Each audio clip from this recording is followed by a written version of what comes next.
Hello, humanoids! Welcome back to a new episode of The Two Left Feet. Here on this fine August day, we are here with the Two Left Feet podcast. This is me, Dafydd Vaughan, your host. And this was the unofficial Labour Party podcast up until recently. Now it's the unofficial podcast of podcasts. There's no name to it yet other than Two Left Feet. And there's not going to be a name for it until... well, maybe possibly November, possibly longer than that. We don't know. In the meantime, let me introduce to you the co-host of the Two Left Feet. He is the former councillor. He is the consigliere of this very fine establishment. Please welcome former councillor Jabez Oakes. Hello, Jay. Hello. So How are you? I've gone from councillor to consigliere. Yes. So, Well, yeah, I think you were always pretty much were that. consigliere. You know what I mean, in terms of what's going on in the world, and certainly what's going on in this party that hasn't yet formed. What's your thoughts on that so far? The party. Yeah, the organisation of it. I think it's necessarily chaotic in a good way. I think there's lots of energy still, when it's easy to sort of imagine that it would burn out.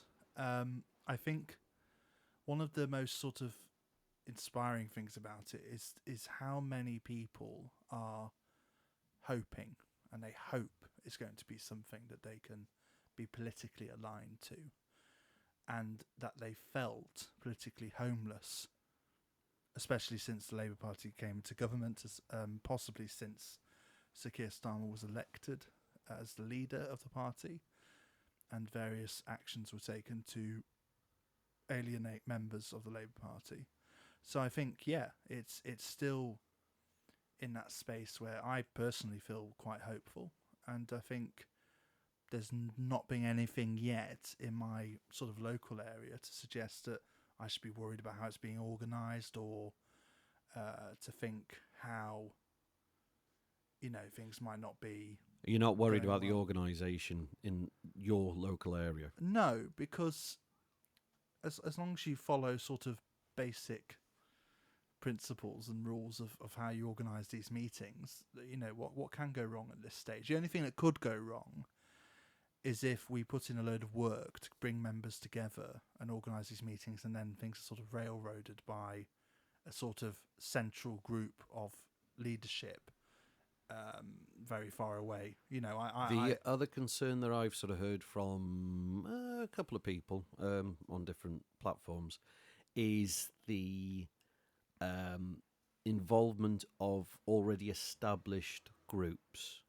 So already established political or, campaign groups that have seized the chance to go, oh, this aligns with what we're trying to do, and then move into a position where, how could I put it, they are then influencing those around them to that said cause. And I'm keeping it very general because I think there's it's not just one particular group. There are a couple of them that have started, and I've noticed have started. I think if you listen to the interview between Owen Jones and Jeremy Corbyn, there's certainly an aim there of allowing for allyship and allowing for groups to work together. And if you're going to build a movement on the left that isn't necessarily associated with the traditional left, you have to sort of recognise that these groups are going to exist and try and influence. But you're right. One of the ways I think you sort of combat that notion of too much influence too early, or too much sort of defining what we are too early, is to establish a democratic principle core first. So you say that, each you decide what the party is. So is it going to be a series of branches or a series of constituency parties? Blah blah blah blah. I think it's already shaping to pretty much resemble what the Labour Party constituencies looked like. Yeah, or the Because I think Westminster, yeah. because I think that's how a lot of the members are familiar. That's it, and that makes complete sense. They know that everybody who's come from the Labour Party across, that's what they're expecting. And this is where the first big question arises. So what is the sovereign body of the party going to be? So in Labour, traditionally it was conference. Most parties' sovereignty lies with conference, so they decide, they have the ultimate decision-making powers. The National Executive Committee would have certain other powers, but conference could take those away. And without getting too sort of procedural or constitutional law-y, we need to decide... why not? We love a bit of constitutionally lawiness. When are we going to decide, and how should we decide, where sovereignty lies within our political party? I would argue... Isn't it just not naturally assumed that it is a conference, that I think that's the natural national assumption. annual conference perhaps, will be the... Well, perhaps it shouldn't be. Perhaps we ought to think about whether... But what's the alternative? You can say that the collective sovereignty of a party is conference, but you could also say each individual constituency party also has its own sovereignty over its own area. And then you can invoke core protections such as the party locally will always decide who its candidate is. It will always decide what platform it has in local elections. So as in no parachuting candidates in Yes. from a central office? Yeah, and you can see how these sort of things arise when you don't protect that principle. What if it's overprotected? What if in... I mean, I know the argument... Probably possibly bad arguments to the people who are listening here, but in terms of if you go to... If a constituency is overprotected and the candidates are over... their little enclave is... They're entrenched. They're entrenched. Yeah. And, you know, very militant in their views. And it is that, because that's how... What happened in the 80s around Liverpool, Yeah, sure. Derek Hatton and what was the name of the council leader at the time? Can't remember it. Anyway, and all of the happenings then, there would be a couple of people who are left supporting of this party, but not quite as entrenched as that, who would say, hang on a minute, what if as a party that particular constituency is an embarrassment, that they are dragging the rest of us down in terms of electoral votes, Yeah. and the prospect of bringing change to the country? How does then the rest of the party across the country put that constituency party in its place? I think you need a set of safeguards, and you need mechanisms in which you change the rules. So in the Labour Party, you always had a methodology for... I think that the thing I didn't like in the Labour Party was it was clearly the view that constituency parties should control everything, you know, as much as possible in their local area, their candidates, their policies, whatever, their campaigns.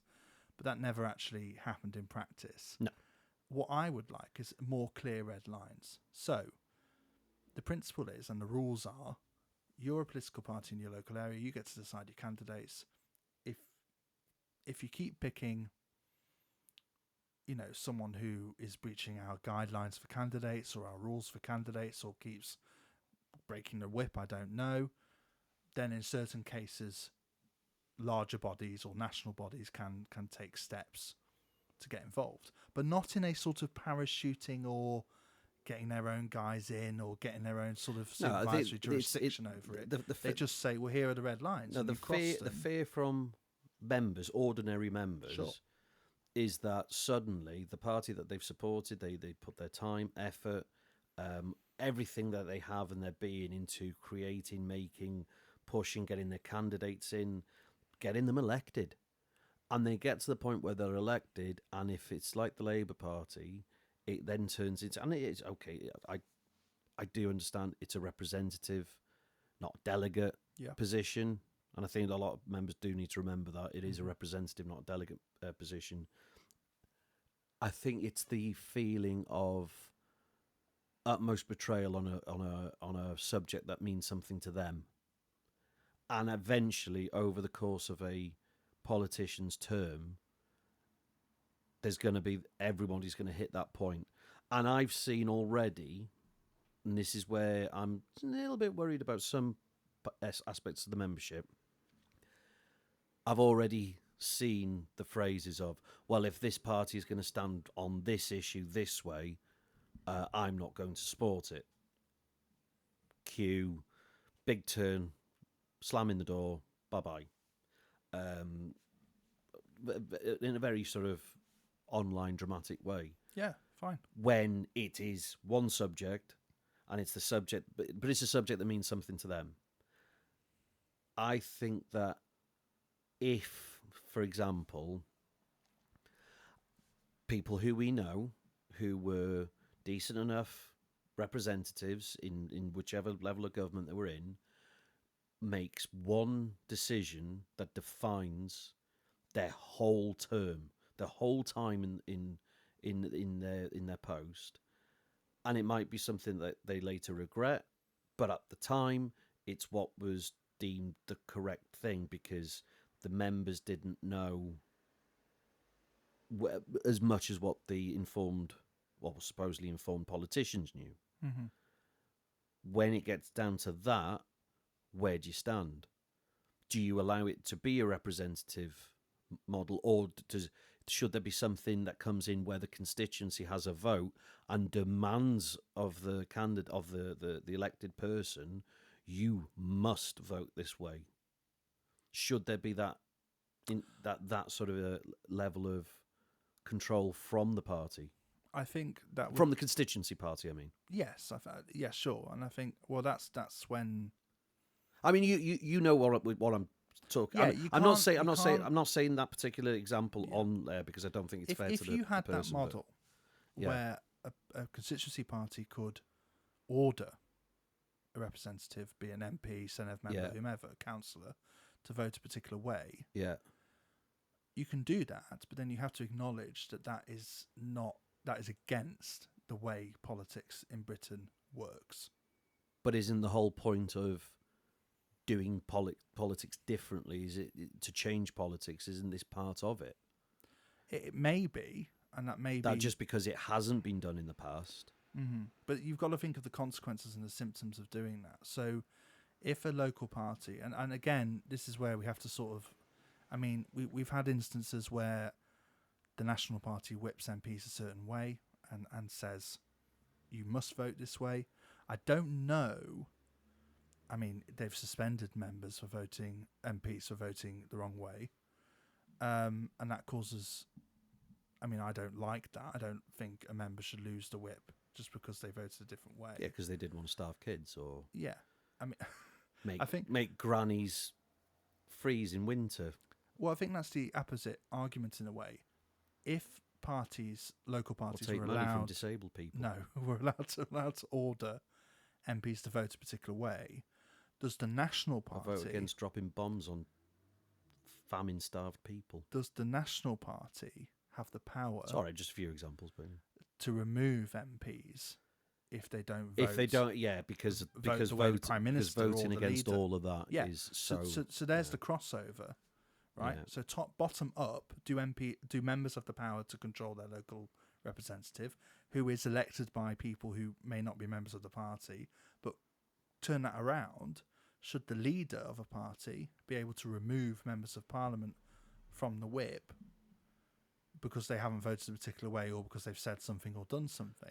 And this is where I think the answer is actually in a set of rules for how MPs are to behave in their relationship with both their local party and their leader, set down and agreed by the party itself, and like a contract.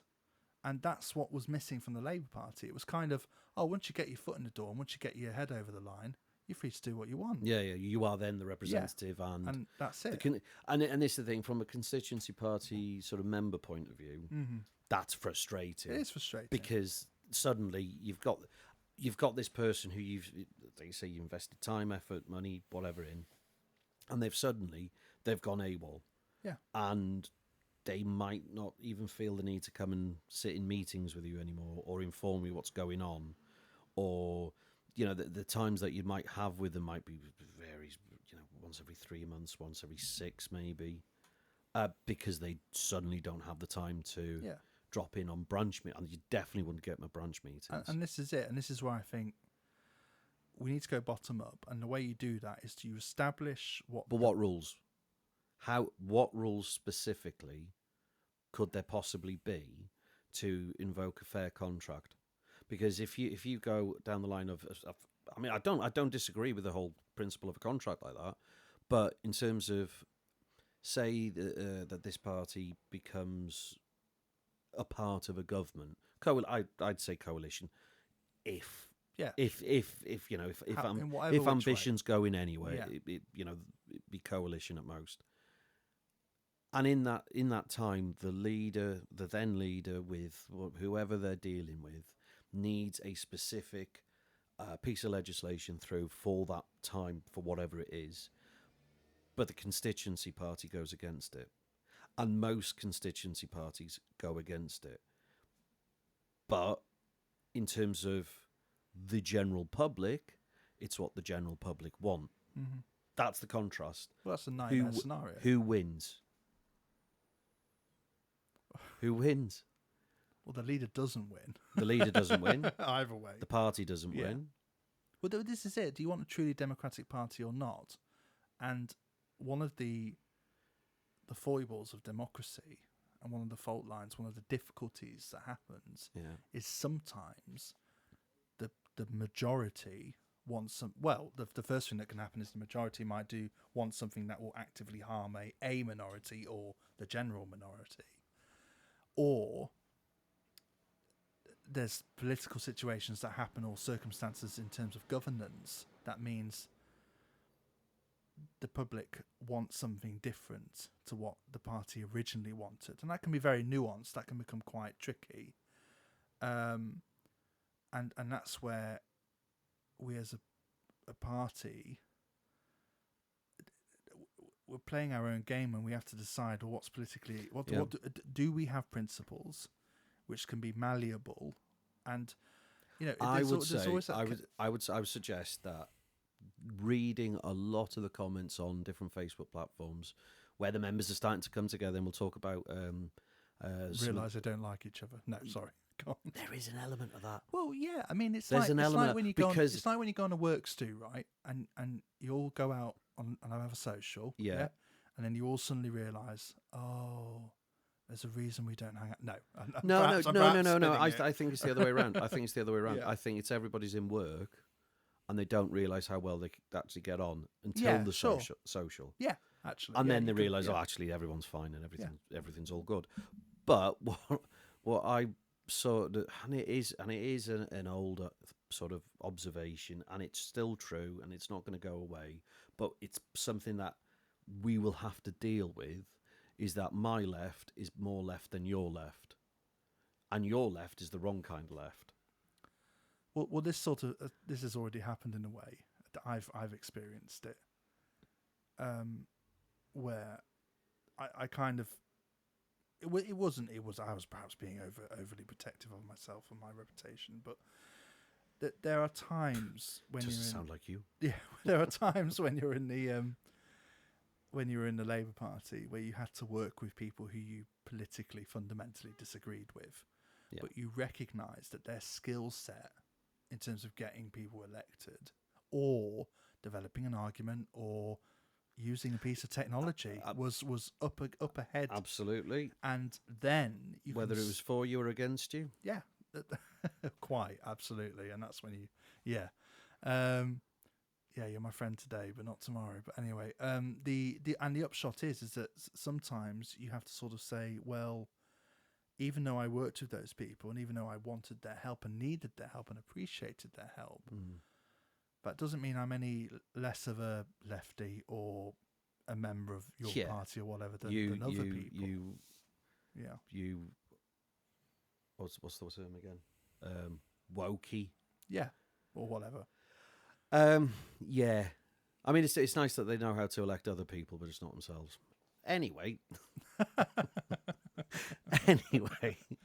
in terms of the future spats that I can already see brewing. There's all sorts of social politics subjects that I know is going to divide opinion, it divides opinion everywhere anyway. But I think one guiding principle we ought to adopt, as well as the whole, let's have some clear boundaries about, and this follows on from that. Everybody listen now. If you're in a room and you're deciding what everyone wants for a takeaway or what everyone wants for food or whatever, the best way of doing that is to say, what are people happy with? What are people okay with? Rather than, what's your favourite?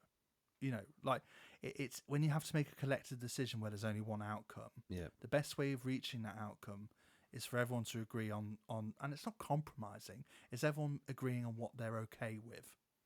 So on these massive dividing issues, which will be complicated and will have a lot of nuance, we all need to sit down sometimes and say, well, where is everyone happy with, rather than who is right and who is wrong.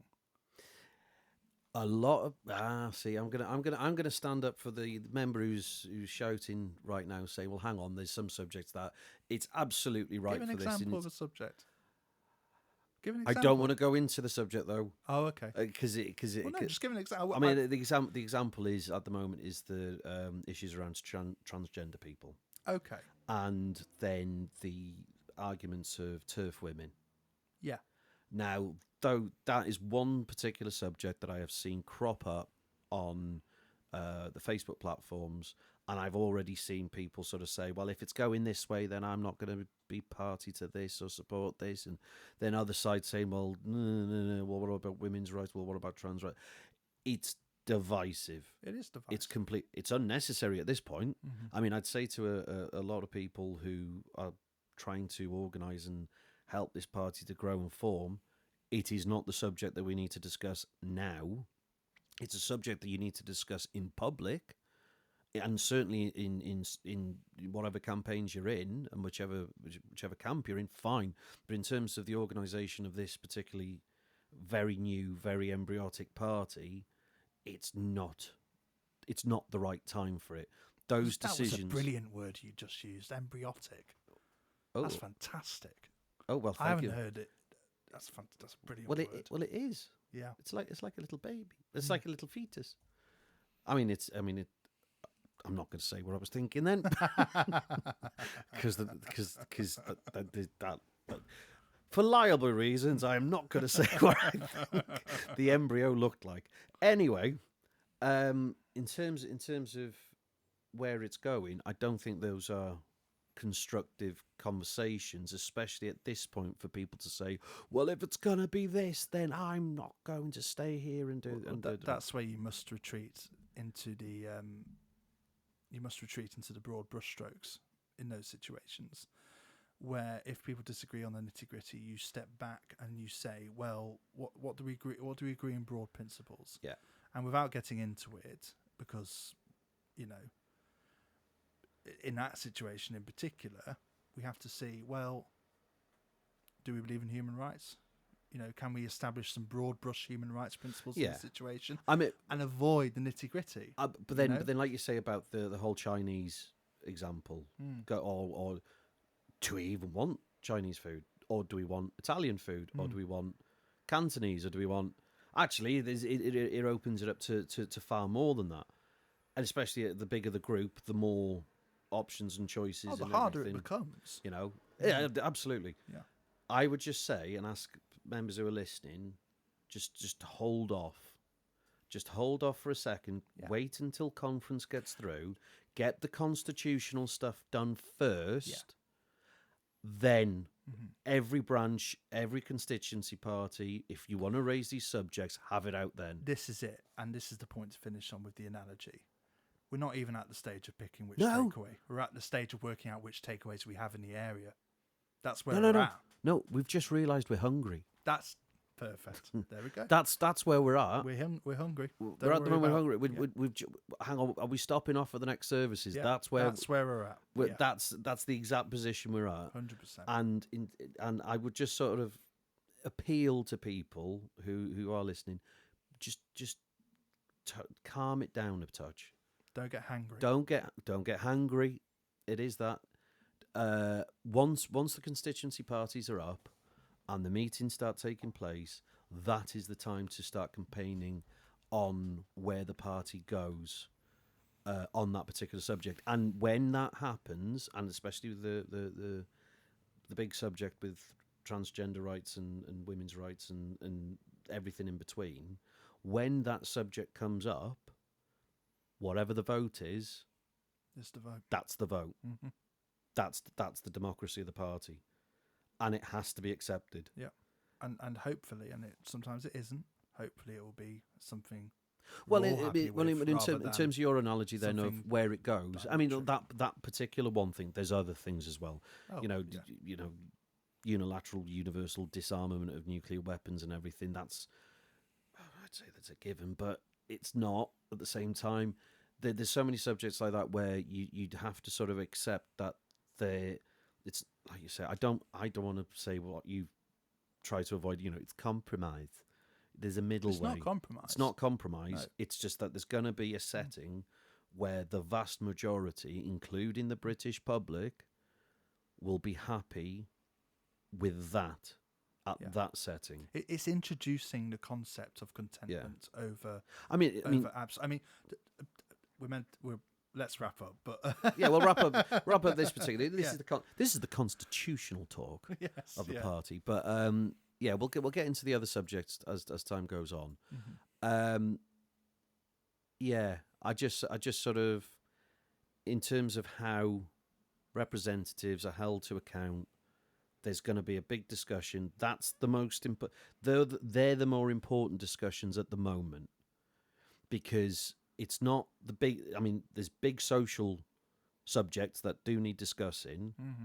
I think this is where my point is. There's big social discussions and big political issues that do need to be spoken about, and is the catalyst of why the party's coming together. But we need to come together first. Yeah.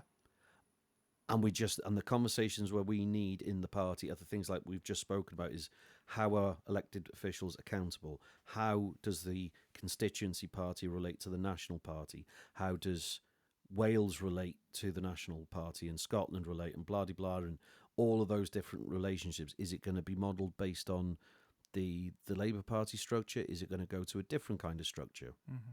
Is Wales going to be completely its own party away from the English version of it, and that we just work in an association, like in and our roles with with other parties like the Green Party. I mean, there's so much to talk about there. There's massive amounts to talk, massive amounts of things to discuss. Yeah. And I just want to make sure that a lot of people out there who are now listening to this, because we realised since, especially last week's episode, you are all listening out there, that we'll just do priorities. Of course, those subjects that you want to talk about, we will happily talk about. Email us on labourpod at gmail.com. I think it's gmail.com. .co.uk. Let me just check. Labourpod at gmail.com. By all means, message us and sort of say, well, no, actually, we think this subject needs discussing. We'll do that. Mm-hmm. Absolutely. Just at the moment, for the next 6 months or 12 months or so, very, very interesting conversations about constitutional rules need to happen first. Right, we're going to take a break, and then we're going to come back with news in general, and as well news within local areas, and hopefully we'll get some party news where meetings are happening. Okay, we'll be back right after this.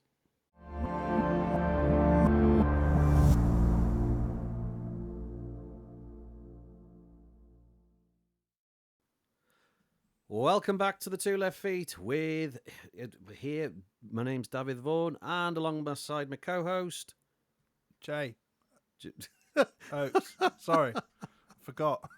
How to use my name. Words. Yeah, you can't tell, can you? You just can't tell. It's seamless.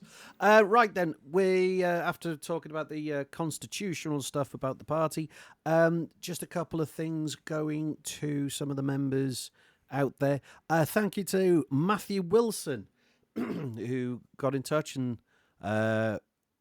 commented on he liked the idea that the Two Left Feet are back, so appreciate that, Matthew. There's other things going on around the country, so I'm trying to find, and on one of the big Facebook pages there was a post put out. Oh, by the way, if you are a supporter, there are Facebook pages out there for you to get involved in. One of the bigger ones, if you just search Your Party in Facebook, a lot of them do come up. If you're in Wales, there's Your Party in brackets Wales discussion group. There's a couple. There's one, Your Party supporters. That seems to be a good one. You've also got a lot of regional Your Party Facebook pages coming up. I know where we are in the Clwyd area, there are, in North East Wales, there are public pages for the different constituencies, but there are also private groups as well for members to discuss. There's loads. There's loads. Yeah, just to say, I've just literally done what Dav said to Google Your Party. Yes, yeah. And I've loads have come up, and I haven't followed any of them, and I've just started following a few. So you might really as well strategy. that I noticed with one person who shouted out for an appeal for there's nothing in their area. Actually, the town comes in a different constituency, or the constituency is so large that their town has actually fallen into new boundaries wherever they are, and they didn't know the name of it, and actually there was something there for them. So you might have to just double check which constituency you're in, pardon me, and then maybe search Your Party and that constituency name. And there should be something coming up. If you are in the Northeast Wales Clwyd area, there is a meeting that's going to be held on Monday, 15th of September, in the Daniel Owen Community Centre in Mold at Wythgrig at 7 p.m. So if you're there and in this area, by all means, anyone, supporters, members, everyone welcome. There are different meetings happening across the country. I know in Gwynedd, Gwynedd Maldwyn, I think the Gwynedd Maldwyn constituency area, which is half of Gwynedd, top end of Powys, goes down to Newtown. They've got a meeting tomorrow night as we record, so we're on Wednesday 27th of August. So Thursday 28th of August, they've got a meeting somewhere near Machynlleth, I think. No, sorry, in Porthmadog. I can't remember. On a Thursday? On a Thursday? Throwing tradition out the window. There we go. That's good. What? Why? Right, okay. Why is it not traditional to have a meeting on a Thursday? Because elections are on Thursdays. There you have it. That's why you're the consigliere. You know, this is why you're the consigliere. So, here we go. I've got the notices. So it was Gwynedd Maldwyn, Eich Plaid, Your Party, meeting Thursday, 6 o'clock, Penrhyn Deidraeth. Never heard that village before. It's Penrhyn Deidraeth. Is that anyway? Whatever. I've driven through it. Have you? Yeah. I must have been sleeping when I've driven through. But anyway, so that meeting's that's actually quite far up. Okay, so if you're in Newtown or in the bottom end of the constituency, please have a look and get in touch. You've got tomorrow night. There's a list somewhere. I think on one of the Your Party, I think it's Your Party supporters page. There was a list of all of the meetings coming up from now to the end of September. Pretty much, and it's hard to say otherwise, but pretty much there is meetings happening everywhere, or if they've not already happened, they're about to happen. Message from Stafford. There is a Your Party group from Stafford, Your Party Stafford and surrounding areas that's come up. I'm just flicking through some of the ones. There's Your Party, Ashton under Lyme and Tameside. Flicking through.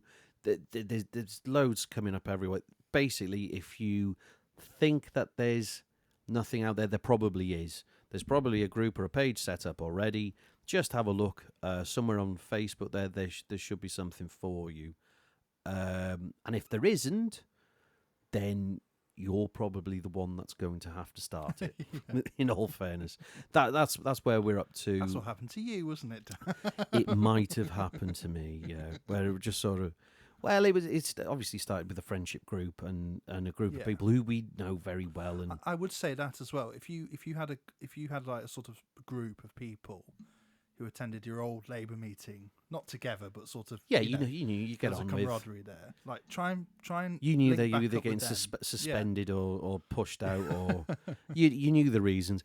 get in touch with them. Yeah, If have a chat. Have a chat with them. If they haven't already set something up, or you haven't already set something up, someone in that group has already set something up. Yeah. Guaranteed. Mm-hmm. I'm usually the angriest one. I'm not angry. No. I don't think I'm not the angriest one in our group. Certainly. Oh, certainly not. Absolutely not. There is. I mean, there is a sort of thing going around now where there are members just sort of feeling as though they don't have the responsibility to do anything, and that's fine. There's some people that just want to support and do nothing else. They don't want to do the organising everything. What I would say, and I'll use this word again, in this embryotic stage of the party. Well done. In this very embryotic stage, it's all hands to the decks at the moment, and it is a case of, but it is a case of it's all hands to the decks to form the connections. Yeah, 100%. It's nobody is being asked to do anything. There is nothing. I mean, I've managed to do almost nothing so far. no, other than restart a podcast. Yes, and thinking. And think, yeah, we like a bit of thinking. Will be useful at some point. You know, I mean, but basically, what I've done is I've spent a bit of time online. Yeah. To create virtual rooms, which I built myself. With my two bare left thumbs. Hands. Yeah. I just used my left hand on the screen of my phone to create all those rooms. Right. Yeah, no right hands were used. No, absolutely not. That joke doesn't work for me because I'm left-handed. So do you know what? I was left-handed at birth. Were you? I was left-handed at birth. I'm right-handed now. That is a podcast topic. Because my grandmother said that it's unnatural to have a left-handed baby. I've got a fantastic story And about that, which I'll talk about. She handed me chocolate and wouldn't let me have it unless I picked it up with the right hand. Yeah. Oh God. Which sort of explains a lot, everything else about me, to be honest. Anywho, I've got a great story. No, I'll tell it another time. Tell it another. Oh right, you tell that another time. Also, other upcoming public. Oh hey, I found the post. I found the post. It's from Mr. Galpin. Thank you very much. He has put a load of I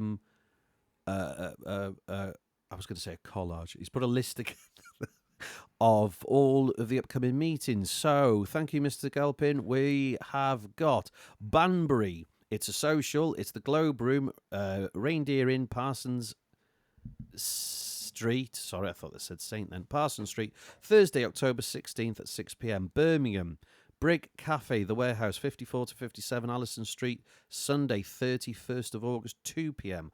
Blackburn, Grand Venue, 2 Harrison Street, Saturday, 30th of August, 1 p.m. Bolton Socialist Club, Wood Street, 7 p.m.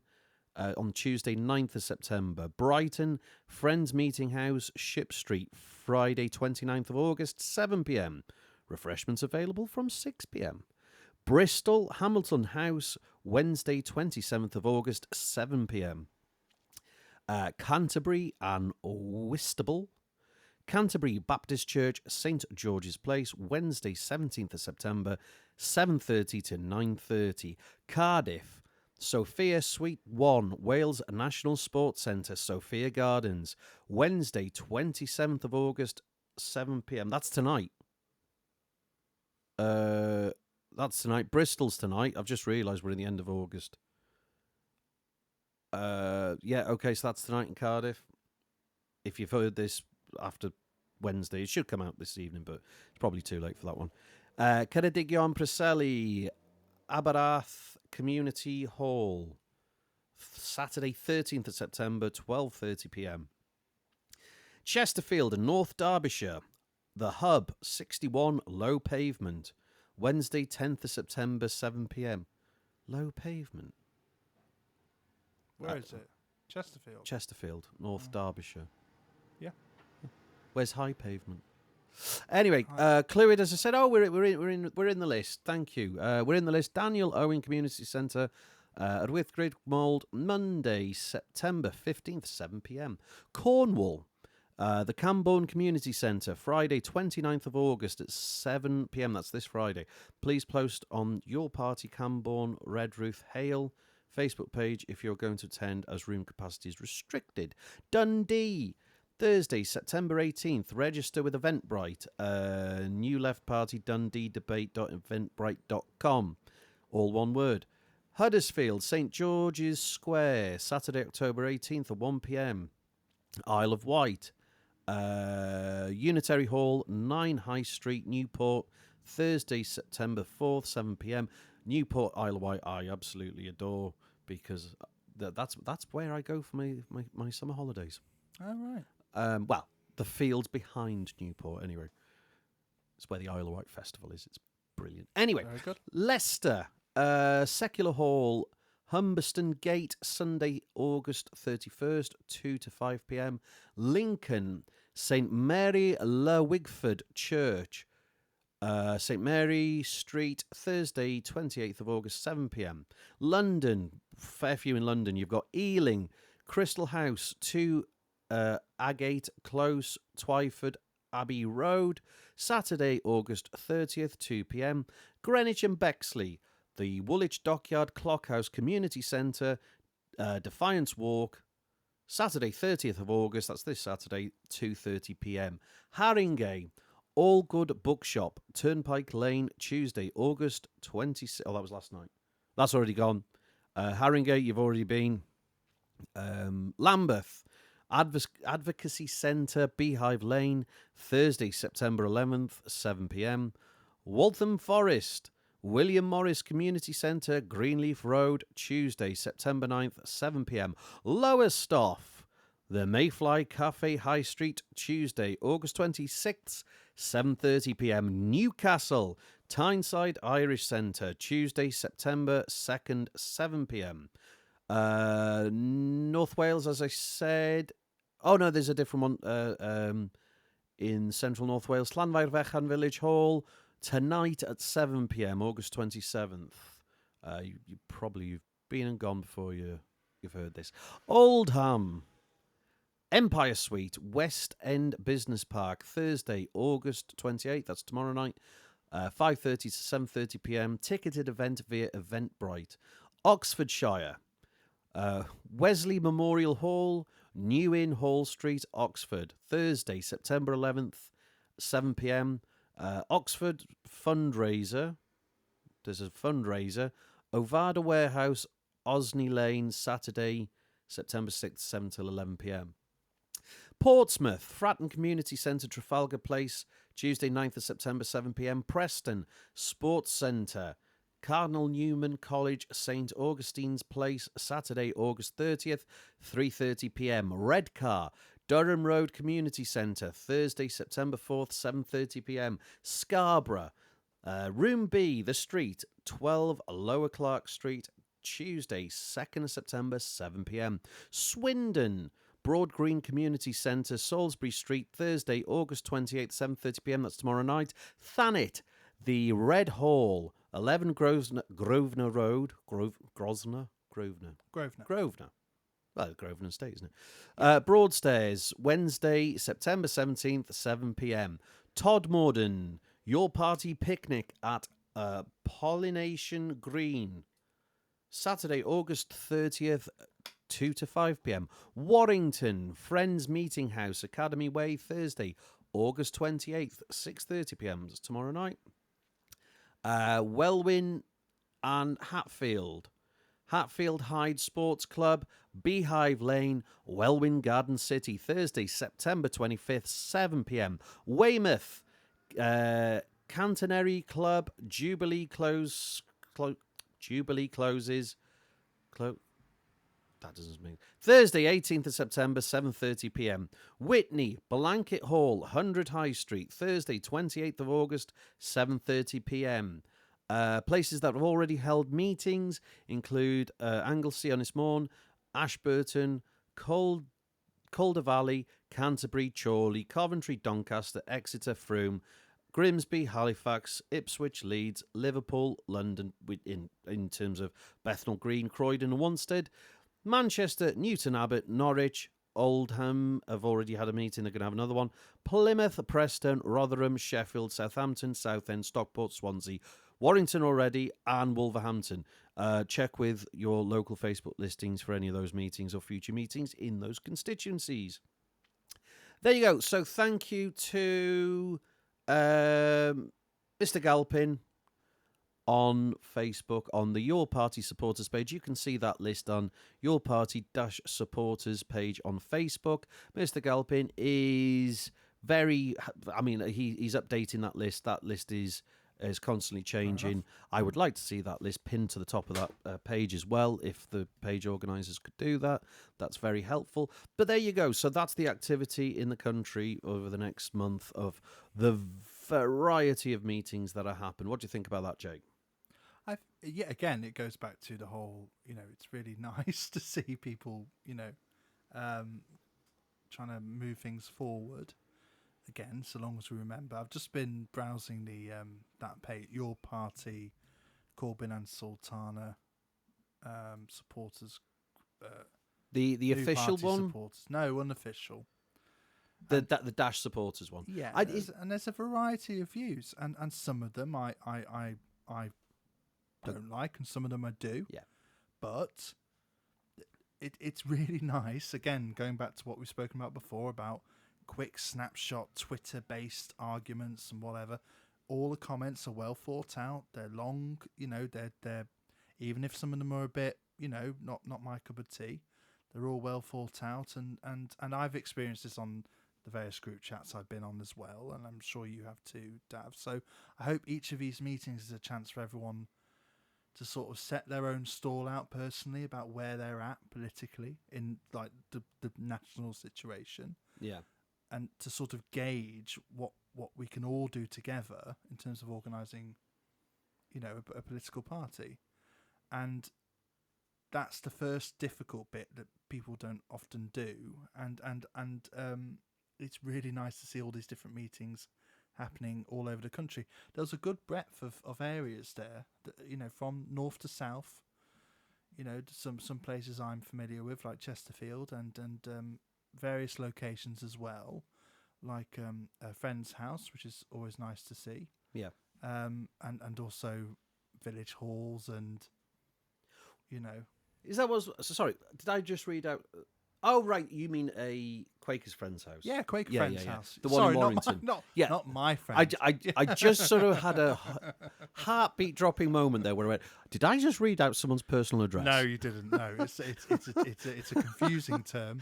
Yeah, you mean a Quaker's friend's house. Yeah, I've had people come into my place of work before and say, "Oh, do you know Jay? He's a friend," and it's not really a phrase you sort of say. Yeah, and then they'll come to me and say, "Someone's coming saying they're your friend." And I'm like, oh, it's the Quaker thing. Yeah. But no, they're called Quaker meeting houses or friends houses or friend meeting house. But so the variance of places that are being booked, and a few fundraisers as well, which is interesting at this stage. But at this stage, we'll see how that goes. That's why I sort of hesitated as I was over the top of them. Yeah.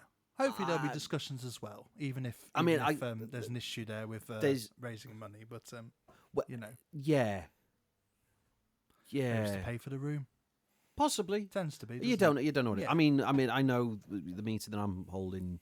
There's an amount that it's going to cost, but I'm just accepting that. Fair enough. Good. Yeah. It is what it is.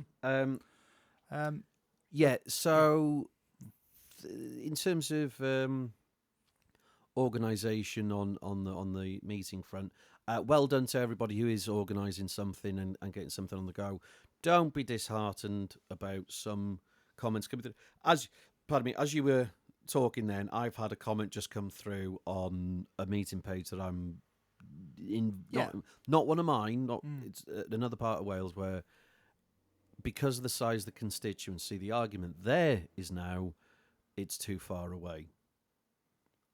And it's the size, it's the and that's vastness a point to of note. I mean, again, we're not to, do stop me, but I think there's massive need to consider as an urgent matter, district or branch level parties. I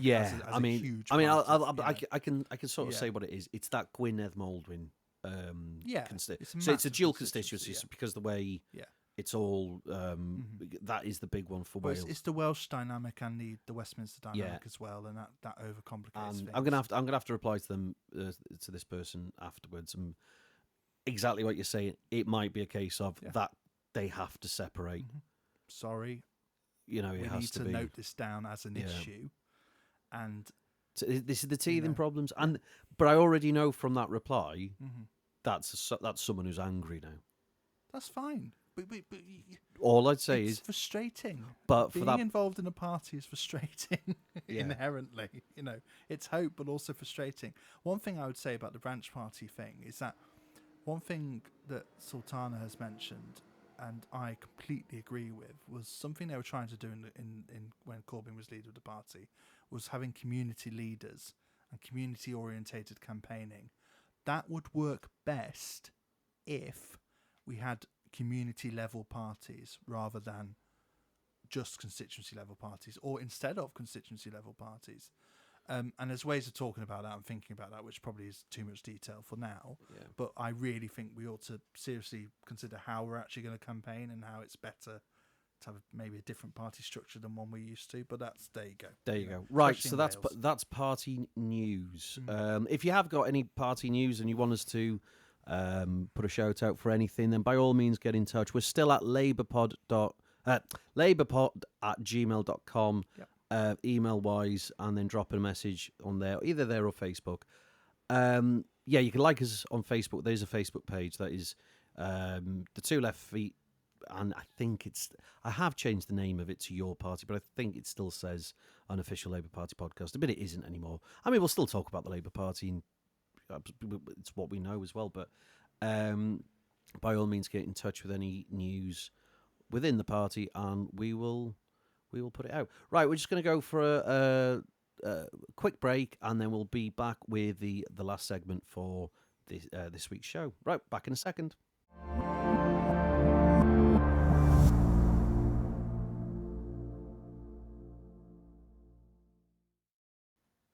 Welcome back to the Two Left Feet with your host Dafydd Vaughan and co-host J Oaks. Still not happy with what my name is. Oh, bless you. I mean, People call me different things depending on the context. Well, what do you want? People, what do you call me? Puff conciliary. Well, I mean the man in the know. What do you mean that blurb that I just do until I remember your name? Is it Jabez you call me? Or? Jabez Oaks, yeah. There we go. And then I just say J Jabez afterwards. Oaks. Yeah, Jabez Oaks. Because that's what you're. That's my name. That's your name. That's what your name. It's what you. Anyway, I'm not singing on a podcast, even though I'm a very great best singer ever. I'm the greatest singer in the world. Never seen such a good singer as me. Talking about right-wing nut jobs. We'd be before off air. We've been sort of wondering which is going to be our subject of the week that we're going to talk about. And I said in the past, in the last couple of weeks, I don't really want to talk about, the Farage. I was just say, call a turd by its own name. Farage, yeah. I don't really want to give him airtime. There's other podcasts that have given him airtime and said, well, it's a disgrace that all media's giving him airtime, and then immediately give him airtime. And this is the conversation that I said. And I think the compromise that we've sort of realised, where actually this is the point that it is unbelievable how all of the media in this country hang off the words that man says, and that it does it much like Trump when Donald Duntz goes on to his what's it called, new media or something, or true media. I'm not on it. Truth. Is it Truth? It's just called Truth. It's whatever it's called. And then suddenly he farts out a tweet, and then it becomes news. Same as this. Sometimes law. Anyway. Yeah. Because that's how laws are made now. And, if it goes the way of this silly little drunk from... Where is he from? Is he from Clacton? I don't know. Where did he grow up? I'm going to look it up now. You're going to look it up? Yeah. And it's just terrifying that you have to have extreme views to be broadcast in the media as having those views. You can't come up with a sensible view from a sensible party. And here's what I'm going to say. There are parties that look incredibly sensible against the backdrop of that. Yeah. That. Mm-hmm. When have you ever seen, unless Ed Davey is like doing a parachute jump or a bungee jump or whatever, when have you seen their policies covered I so generally don't so know any of thoroughly? their policies. Yeah. What are Lib Dem policies? I mean, that's a general question anyway. Rejoin the EU, that's a big one. That's about it. Yeah. Free education for that's not their policy anymore. That's not their policy, is it? I'm not forgetting about that one. No one is. No one's forgetting about that one. But regardless of that, forgetting it either. Regardless of that, when have you heard so much about a green policy that's come in? Send all the meat back or whatever. I know I'm being flippant in what I've said there, and I'm not trying to pee off anyone in the Green Party, but it's almost like you have to be really confrontational about your policy just for the discussion to happen. So I don't see in this climate, why shouldn't the Green Party say all foreign meat should be sent back where it comes from? Well, you summed it up perfectly when you said the only way that you get into, you essentially said the only way you get into the news is either by paragliding off, bouncy castle, you've got to do something extreme, or setting out a policy which includes removing citizens' human rights, leaving various established treaties. You said off air, what is the established treaty that Farage and the brown shirts, or whatever shirts they're wearing these days, probably all with Denmark badges on them, what international treaty are they trying to leave or want to leave? I'm just trying to find the actual name, but when I was watching the announcement on YouTube, because I didn't have anything else to do, it was the, I can't remember the actual convention. It's the Convention on the Prevention of Torture or something like that, and it's and they want to leave it because they want to leave any kind of treaty which could allow a judge in this country to stop the deportation process. So someone who is in threat of being tortured, in their own country or wherever the country of origin, that treaty is there to stop refugees and people fleeing areas to be sent back there because they end up being tortured and maimed and killed. What the reform policy? I say government then. What the reform policy essentially is changing the emphasis in law from if you enter the country illegally, because now there's no way to enter the country legally unless you have a visa or whatever else. So you can't enter the country without claiming asylum. You can't enter the country and claim asylum without breaking the law. So what Reform are doing... Sorry, isn't that always the case? No. In this country? Before the Tory party changed the law, you used to be able to enter the UK and claim asylum, and that was fine. Right? So hang on. So you're talking about a nuance now. So you're saying that the Tory party changed the law that people could come into the country, then claim asylum, and they weren't seen as illegal migrants. No. But they changed the definition. So of what point they become illegal, which basically, is before they even enter. Yeah, and it doesn't make a difference in terms of how it works in practice, because doesn't that just sort of alter the stats? Yes. Also, it's an attempt to try and reduce the number of people seeking asylum and the number of refugees in general, because you would have those cases, and you still have those cases now, where people will enter the United Kingdom, claim asylum, their asylum claim fails or is delayed, and then they can carry on in the UK until they're found and deported. This is a sort of gearing up of that effort to leave any treaty that the UK is a party to, including the European Convention on Human Rights, which stops the mechanism that means once they claim asylum, we then have to treat them as asylum seekers. Yeah. Right. So by leaving the Convention on the Prevention of Torture, essentially what the Reform Party are trying to do and trying to say is that if you enter the country illegally, so if you come by small boat or fake visa or a visa that expires or whatever else, or false purposes or whatever, regardless of the reason that you came to this country by nefarious means, which you have to, by the way, because the law was changed so you couldn't just enter the country and claim asylum, regardless of your means for entering the country and the reasons why you tried to do so, torture, death of your family, economic, whatever, if you claim asylum, that asylum claim will be blocked by virtue of the way you entered the country. And the only way you can do that under international law is by not being part of any international law treaties. Because it's an established doctrine in the world that if you claim asylum, your asylum claim will be processed and you will not be deported until it is processed. So that's the policy.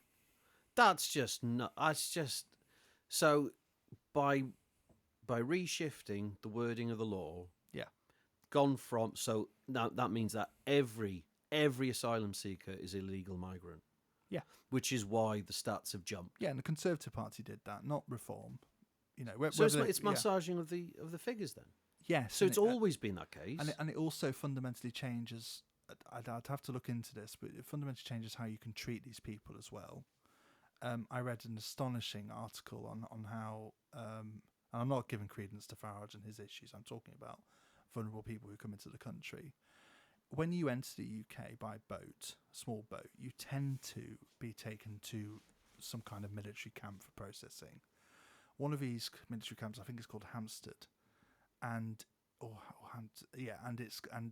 basically its max capacity was 600 people, and it's regularly had 4,000 people in this tiny in this barracks. Not tiny if it's holding 600. You know what I mean? You know, small barracks. Barracks not designed to take and hold vulnerable people. You'll have your phone confiscated. You'll have your ID taken away, looked after but taken away. You know, and this place is being sued because of the number of people who caught diphtheria whilst in this camp. And so we're already doing horrendously tricky things with people who are, for all intents and purposes, claiming sanctuary in this country for whatever reason. Yeah. And these nutters have come along and said, we're not doing enough though, are we? You know, and we need to do more. And the only thing left that we can do now... is painting many roundabouts. We can come on to that. But the only thing we can do now is leave established treaties that we drafted, our country drafted. And to get back to the point of this section, the BBC are just reporting it like it's a normal thing. Yeah, this is how it's going to be. Yeah. Rather than no, it's all wrong. It's a silly idea. So this is normal politics. It's an extremist idea. Yeah. Leaving international treaties, jumping off paddling pools or whatever, or kowtowing to whatever the nut job Nigel Farage is saying. Yeah. In context of Keir Starmer, because the next story that appeared as headline news in the BBC, because I was watching it all day, again, nothing to do, was Keir Starmer's going to say we're smashing the gangs and deportation's going to start next week. So it's either reporting the policies of reform from him, or it's reporting from the Prime Minister. The Prime Minister's reacting to it, and it's absolutely and this is the thing. And okay, I will take the argument from the BBC. Well, hang on a minute. If the Prime Minister is commentating on it, then this is the issue of the day. But why is he commenting on it? I don't know. I don't know, because I generally feel, and this is, you know, and I wish my prediction was correct a few years ago when I said, don't worry about this leader of the Labour Party, the next one will be the better one. Mm. Jesus. Are they complete imbeciles? Are they really complete in terms of communication with the public? Are they absolutely out of their depth, where they genuinely think that responding to it in this strong manner, And that's what I guarantee you, someone has advised them that if we keep saying this over and over and over and over again... Smash the gangs. Smash the gangs, smash the... And whatever it is... Stop the boats.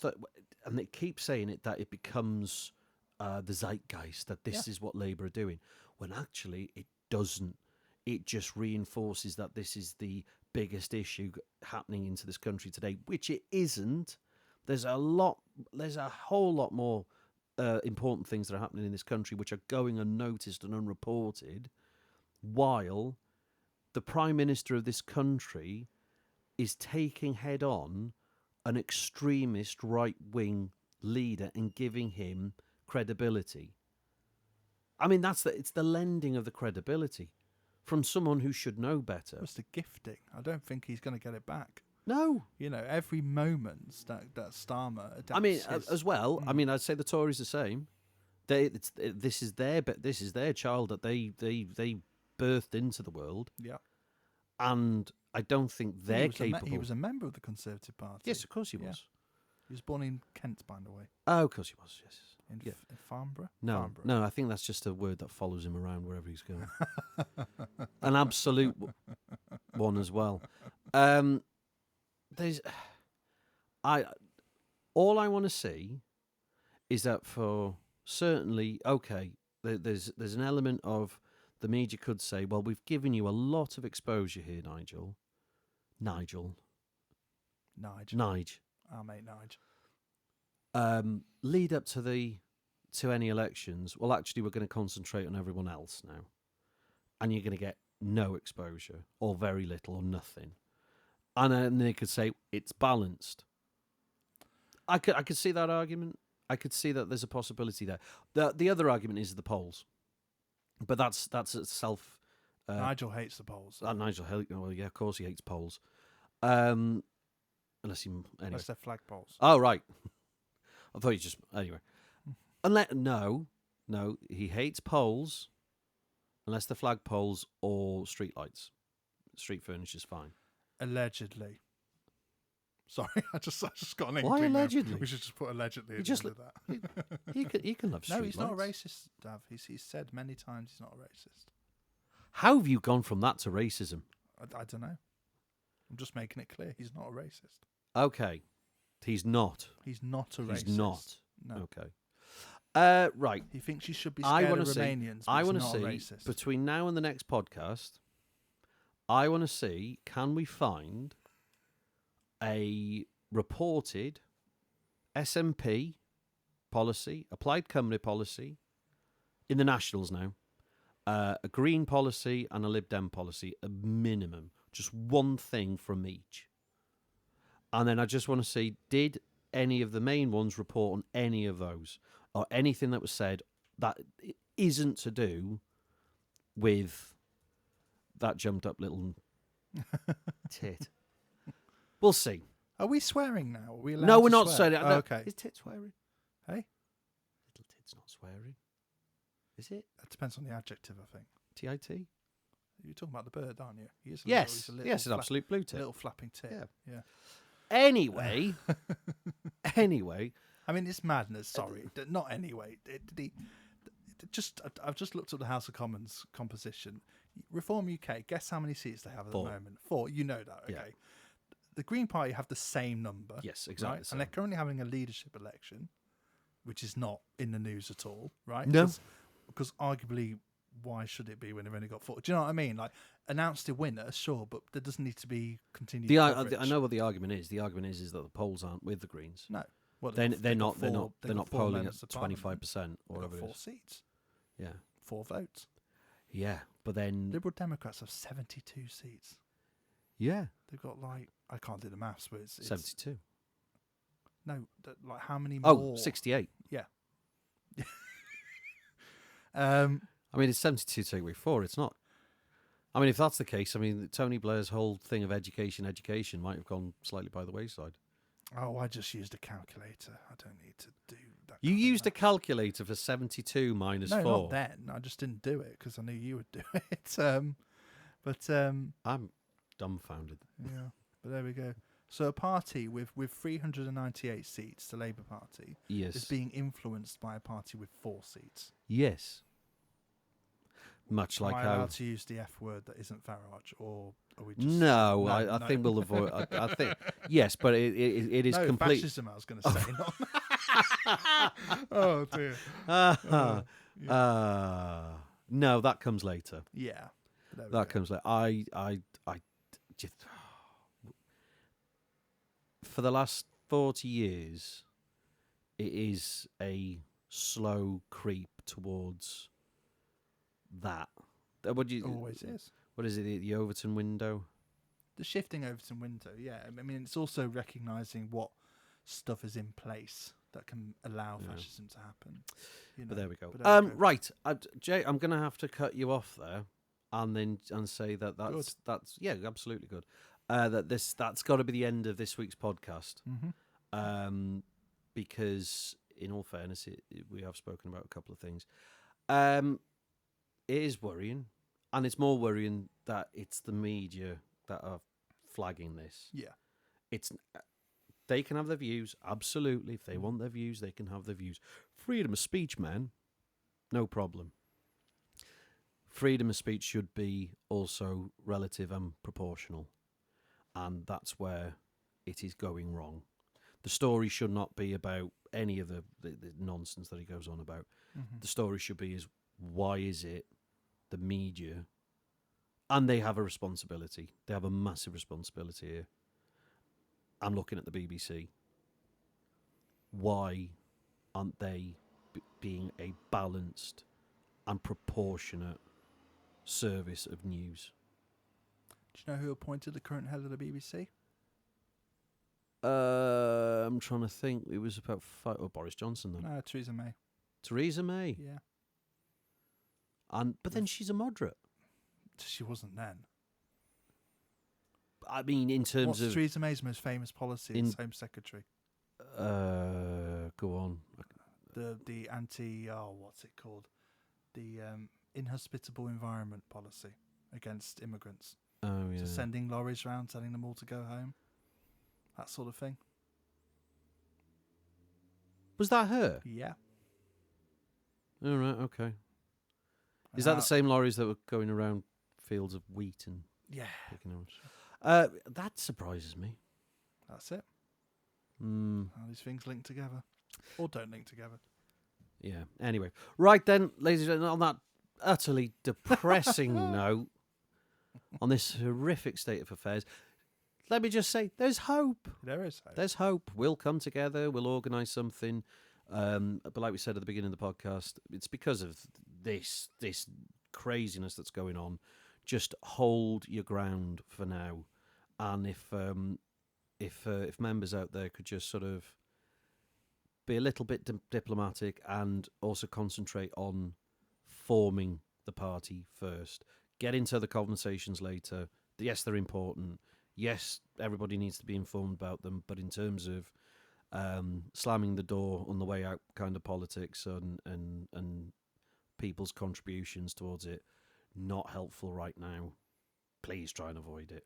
Because otherwise, what we've just spoken about becomes normal. And you won't be talking about any of those subjects anytime soon because you won't be allowed to. Yeah. Full stop. Mm-hmm. Your rights will be taken away. We had an because you'll interesting- be a terrorist. No, well, definitely. And there was a very difficult discussion we had to have at the beginning of before the start of the podcast, before we recorded. And I've never had to have this discussion in my life. We might talk about that We might in, talk about in, another in time, future But podcasts. it was just so strange that in the UK, yeah. we had to have that discussion where I had to point out. So yeah, I'm not sure I can talk you personally about could talk about that Yeah. because of your roles elsewhere. Yeah. Yeah. that. And it's terrifying. Yeah. But hopefully Morph will be released soon. Morph will not face charges on counts of terrorism, and maybe Morph might see the memorial to Tony Hart once again. I mean, definite plasticine action must be had. Right then, ladies and gentlemen, that's been the Two Left Feet for this week. We will bring you a podcast. Try and do it every week, but if we do miss a week, don't hold it against us. We do have our lives to run. Get over yourself. Just get over it, yeah. But hopefully we'll speak to you next week. Right then, ladies and gentlemen, For now, bye-bye. Bye.